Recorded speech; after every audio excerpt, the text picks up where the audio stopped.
Hello everyone, I am Kirti. In our previous lectures, we discussed Stephen Boltzmann law and Wien's displacement law. According to Stephen Boltzmann law, the rate of emission, that is dq over dt, is given by sigma, Stephen's constant, into surface area into temperature to the power 4. I mean temperature of the black body to the power 4. So when I bring this area term, surface area term, to the left side, this becomes dq by A into dt, where that is energy emitted per unit surface area per unit time. We know that energy emitted per unit surface area per unit time is intensity. So now I can replace this term with intensity. So the equation now becomes intensity of a black body is equal to sigma, that is Stephen's constant, into temperature of the black body to the power 4. So you can see that Stephen Boltzmann law, it gives a quantitative relationship between the intensity of the black body radiation and the temperature of the black body, whereas Wien's displacement law gives quantitative relationship between lambda max, that is the wavelength corresponding to the maximum intensity, and the temperature of the black body. So neither of these laws explain how the intensity of a black body radiation at a particular temperature varies with respect to wavelength. That is, they do not describe how the intensity at a particular temperature varies, can be expressed as some function of wavelength. So Rayleigh and Jeans, they made the first attempt to obtain this mathematical function R of lambda that fits this black body radiation curve. By the way, this R of lambda is called spectral radiance of a black body. R of lambda is spectral radiance of a black body.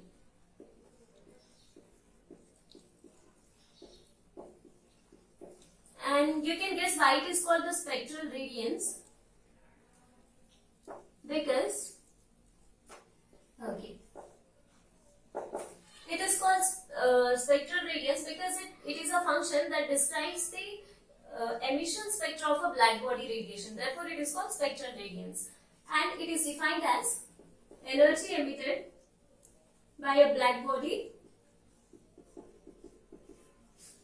energy emitted by a, I'll write black body as BB, okay, energy emitted by a black body per unit surface area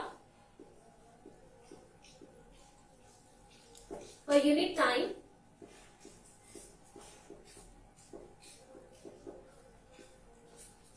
per unit wavelength.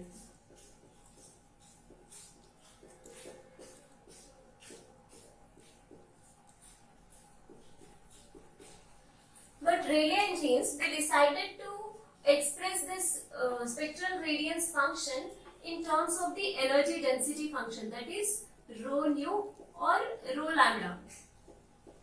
Okay, this is because the spectral radiance function R of lambda is proportional to the energy density function rho nu or rho lambda.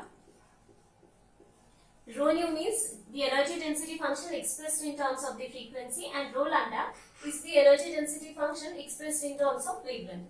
So the spectral radiance function is proportional to the energy density, and it is easy to find the energy density function rather than finding the spectral radiance. So they decided to express R of lambda in terms of the energy density function. Now the aim is to find the energy density function that fits this black body radiation curve. So in today's class, we are going to see what is the black body model that Rayleigh and Jeans considered to arrive at this energy density function, and what are the ideas of classical physics that they relied upon to procure rho of lambda, and what is the mathematical form of Rayleigh-Jeans law, and at last we shall see the failure of Rayleigh-Jeans law, where the law failed, which is popularly called ultraviolet catastrophe. So that means in this class, we are not going to derive the Rayleigh-Jeans law mathematically. That we shall do in the next class, because if we do everything in the same class, eventually all of this will land on an island of confusion. So in order to avoid that, I have decided to break this topic into two parts. In the first part, we shall discuss the essence of the law, that is today we shall discuss the ideas behind the law, and in the second class we will just derive the Rayleigh-Jeans law mathematically. Okay, so let us move on to the black body model that Rayleigh and Jeans considered.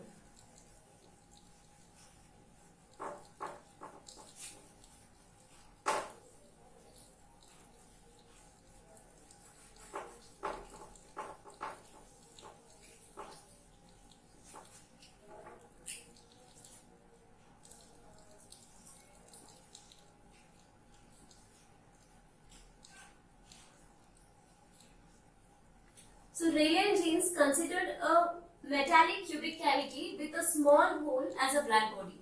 When the electromagnetic radiations enter inside this cube, due to multiple reflections, all the electromagnetic radiations get absorbed inside the cube. And when the walls of the cube are heated uniformly, these walls start emitting the radiations inside the cube, and the cube entirely gets filled with the electromagnetic radiations. And by the way, this cube is called Jeans cube. So this is the black body model that Rayleigh and Jeans considered. Now let us move on to the ideas of classical physics they adopted. So Rayleigh and Jeans adopted the two well-established ideas of classical physics. First is the law of electromagnetism, and second is the law of equipartition of energy. So first is, I think I can run this one. Okay. First is the law of electromagnetism. This was given by Maxwell.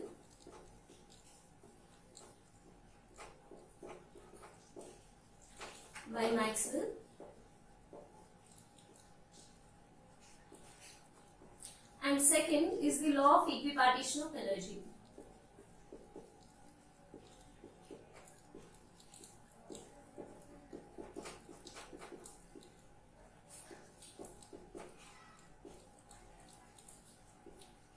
And I think this was given by Boltzmann.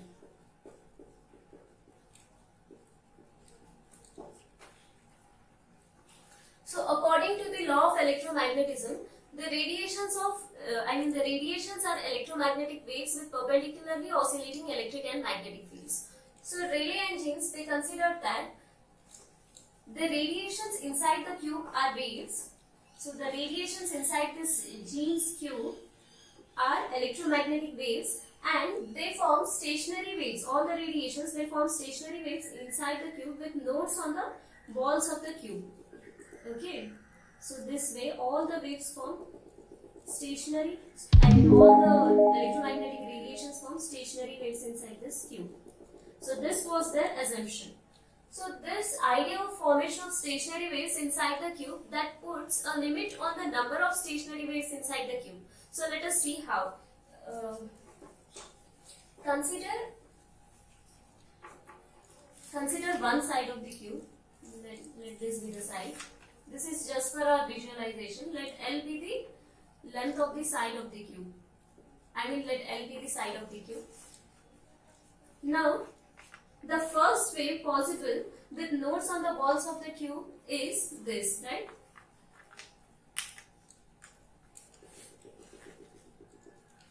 And the second stationary wave possible is, this is over, and one more cycle. This is the second stationary wave possible with nodes on the walls. And the third stationary wave possible is one crest, one trough, and another crest. Let lambda 1 be the wavelength of the first wave. Now the length of this portion will be, this is half of the wavelength. So its length will be lambda 1 over 2. Now let lambda 2 is the wavelength of the second wave. Now this portion has the length of lambda 2 because this is a one complete wave. One complete cycle of a wave. And let lambda 3 be the wavelength of the third wave. Now the length of this portion will be, till here it will be lambda 3, and this is half of the cycle, so lambda 3 by 2. Lambda 3 plus lambda 3 over 2, which is 3 lambda 3 over 2. So the length of this portion will be 3 lambda 3 over 2. Now this is the length of the side, okay? Now you can equate, I'll do it here. Now you can equate L to lambda 1 over 2, which is lambda 1 is equal to 2L. Now in the second case, L is equal to lambda 2, right? In the third case, L is equal to 3 lambda 3 over 2. L is 3 lambda 3 over 2, which implies lambda 3 is equal to 2L over 3. You can notice one thing, that lambda 1 is 2L over 1 and lambda 2 can be, lambda 2 is L. Okay. Lambda 1 is 2L over 1 and lambda 2 can be written as 2L over 2, which is L again, and lambda 3 is 2L over 3. So you can write lambda as, generally lambda is equal to 2L over n, where n is an integer.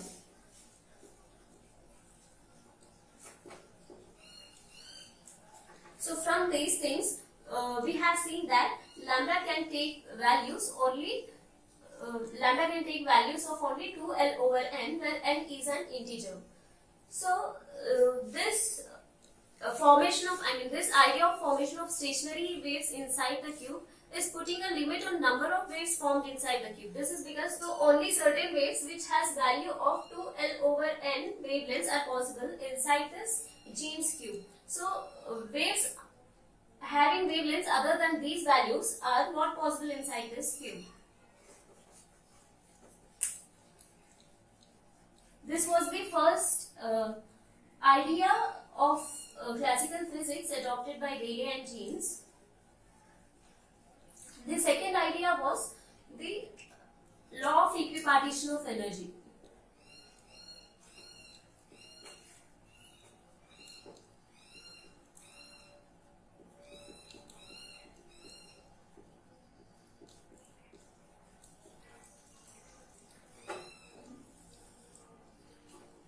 So using this idea, you can find, using the first idea of electromagnetism, you can find the number of waves inside the cube. Now you have to find the energy corresponding to each wave. So this law of equipartition of energy gives the energy corresponding to each wave. Let us see how. According to law of equipartition of energy, the energy corresponding to each mode of vibration, the energy corresponding to each degree of freedom of a molecule is half kT. So consider a monoatomic gas. It has 3 degrees of freedom. First is the translational degree of freedom. Second is the rotational degree of freedom. And third is the vibrational degree of freedom. So energy corresponding to each of these degrees of freedom is half kT. Energy corresponding to translational degree of freedom is half kT. Rotational degree of freedom is half kT. And vibrational degree of freedom of the molecule is half kT. So this is the law of equipartition of energy. That is, energy is distributed equally among all the degrees of freedom of a molecule, and the value is half of K into T, where K is the Boltzmann constant. K is Boltzmann constant, and its value is 1.38 into 10 power minus 23 Joule Kelvin inverse. So this is the value of Boltzmann constant. So this law of equipartition of energy is applicable to all the classical systems that has a large number of particles of same kind.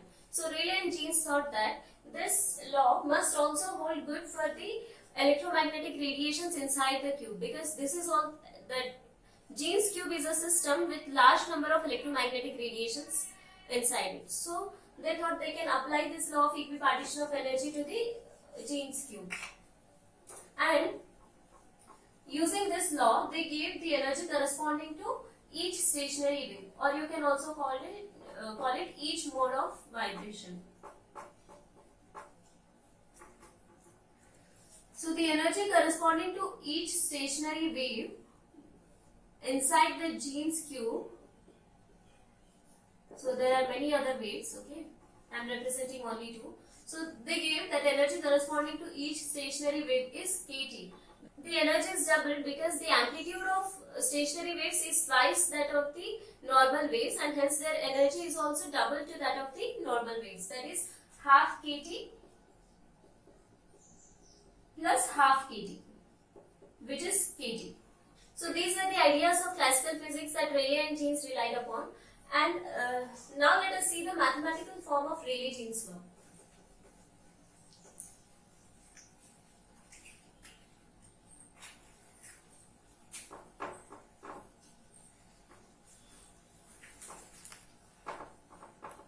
Let us have a look at the mathematical form of Rayleigh-Jeans law.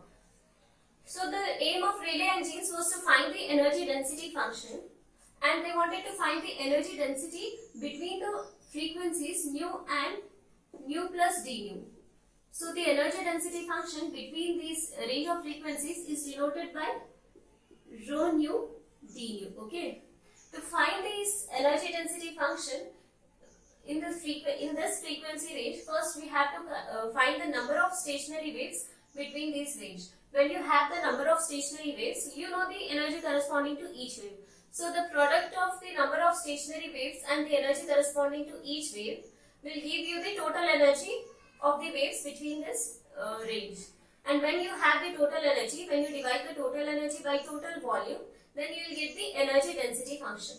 So let us calculate it now. So first we need the number of waves between the frequency ranges nu and nu plus d nu. So the number of waves between nu and nu plus d nu is denoted as n nu d nu, and its value is 8 pi L cube over C cube into d nu. So I am just directly writing this formula of number of wave. We are going to derive it in the next class, okay? And we know that energy corresponding to, average energy corresponding to each wave is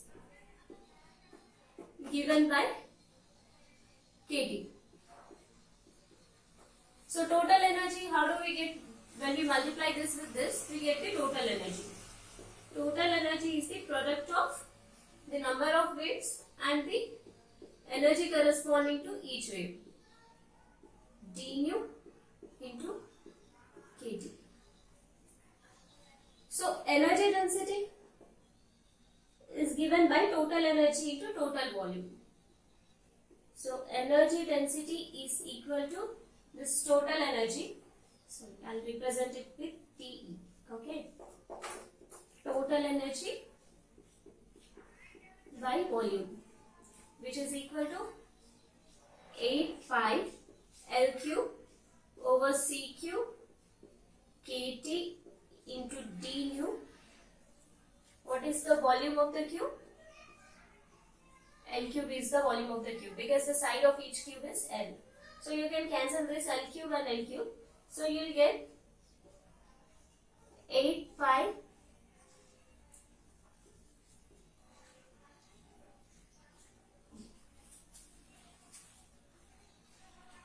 the number of waves was given by 8 pi L cube C cube into nu square. There is one more term here, nu square. So I am just writing that term. Okay. 8 pi L cube nu square kT over C cube. So this will become 8 pi kT nu square. So L cube got cancelled. You have C cube d nu. So this is the energy density function. So now we have the energy density function in terms of frequency. So I'll rub this now.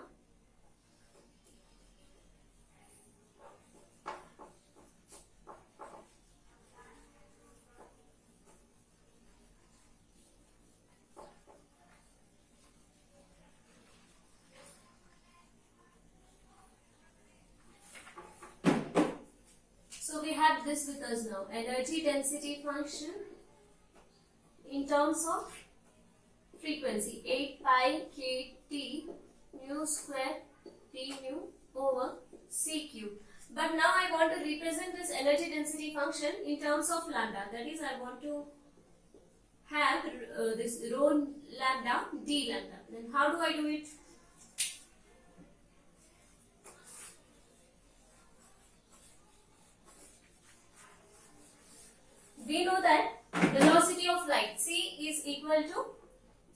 equal to nu into lambda, that is frequency into its wavelength. So then nu becomes c over lambda. So if I differentiate these two equations, if I differentiate this equation, I get d nu is equal to minus c over lambda square, because the differentiation of x power n is n into x power n minus 1. So in the place of x we have lambda, in the place of n we have minus 1. So this becomes 1 over lambda is lambda power minus 1, okay. So now this becomes minus 1 into lambda minus 1 over minus 1. So minus 1 lambda power minus 2, which can also be written as minus 1 over lambda square. So the differentiation of 1 over lambda is minus 1 over lambda square. Now I substitute c over lambda in place of nu and minus c over lambda minus c over lambda square in place of d nu.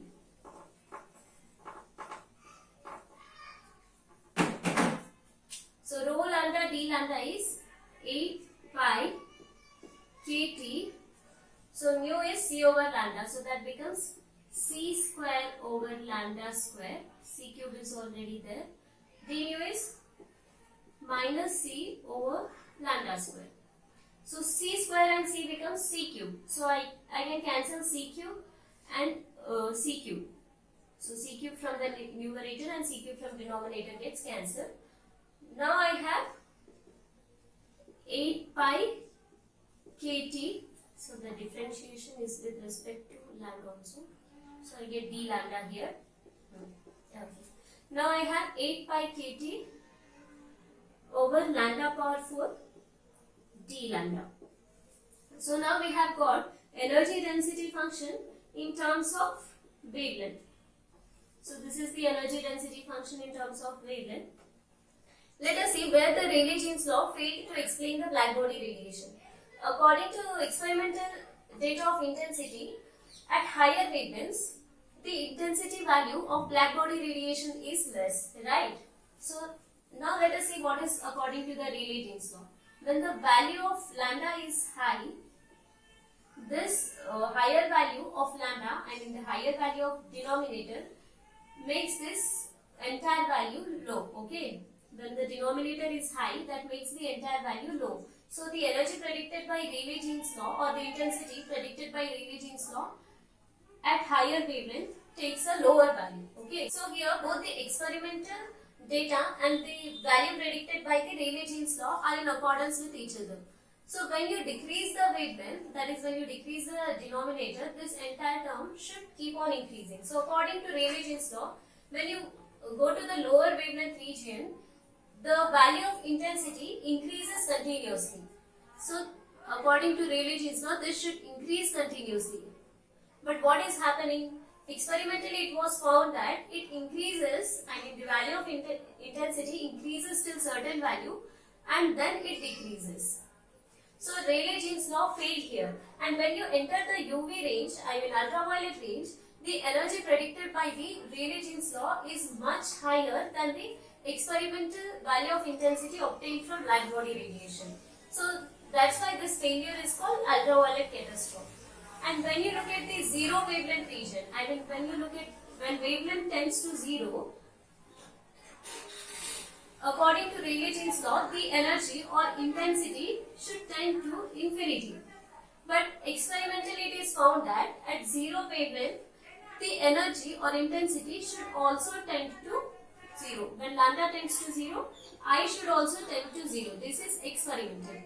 And this is according to Rayleigh-Jeans law. So, this is how the Rayleigh-Jeans law failed to explain the blackbody radiation, and since the failure was observed from the ultraviolet region of electromagnetic radiation, it was named as ultraviolet catastrophe. Actually, the dictionary meaning of catastrophe is something which is not expected or something which is disappointing. Because they thought that they would successfully explain the blackbody radiation curves because they borrowed the well-established laws of classical physics. But the failure of the Rayleigh-Jeans law in the ultraviolet region added to the disappointment. So this failure was named as ultraviolet catastrophe. So this was all about Rayleigh-Jean's law, but before leaving, we must question ourselves why Rayleigh and Jeans could not explain the black body radiation curves in spite of borrowing the well-established laws of physics. We must ask ourselves, is there any problem with the framework of classical physics? So the answer to these questions will get in the class when we discuss the Planck's radiation law. So, but in the next class, we are going to derive the Rayleigh-Jeans law mathematically. After that, we'll go for Planck's law of black body radiation. Thank you very much. See you in the next class.